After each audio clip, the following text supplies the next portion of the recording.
Salut, ici le Clit, le critique littéraire le plus populaire de Mont-Saint-Hilaire.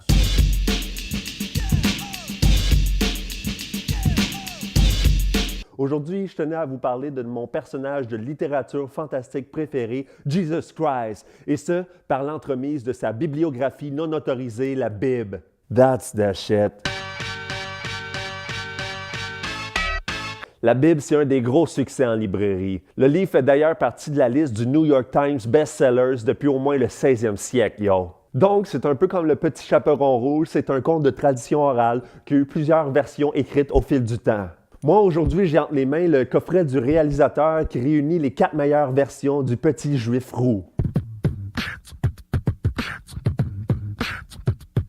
Le Nouveau Testament, c'est l'histoire classique du super-héros. Le petit Jesus Christ connaît une enfance difficile alors qu'il est abandonné par son père biologique dans une étable, puis qui est adopté par un couple de hippies abstinents.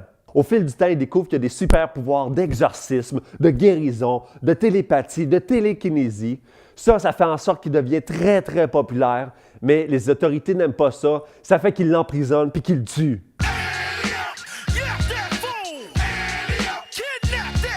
La résurrection de Jesus Christ est le premier happy ending connu de l'histoire. Walt Disney s'est d'ailleurs inspiré de la vie de Jesus et de ses disciples pour faire Blanche-Neige et les 7 nains. La vie de Jesus Christ a bien sûr donné naissance à bon nombre d'adaptations cinématographiques. La plus récente d'entre elles est La Passion du Christ, réalisée par Mel Gibson en 2004. Malheureusement, aucune d'entre elles n'a eu autant de succès que les films habituels de super-héros de DC ou Marvel. À ce propos, le fondateur de DC Comics, M. Stan Lee, a avoué sur son lit de mort avoir appelé sa compagnie DC en référence aux initiales de Jesus Christ. Dernier fait intéressant, la sortie de la Bible avait provoqué un tel tollé à l'époque qu'ils avaient décidé de remettre les calendriers à zéro. Je ne vous conseille pas d'acheter la Bible, non. En effet, il est facile de s'en procurer gratuitement un peu partout.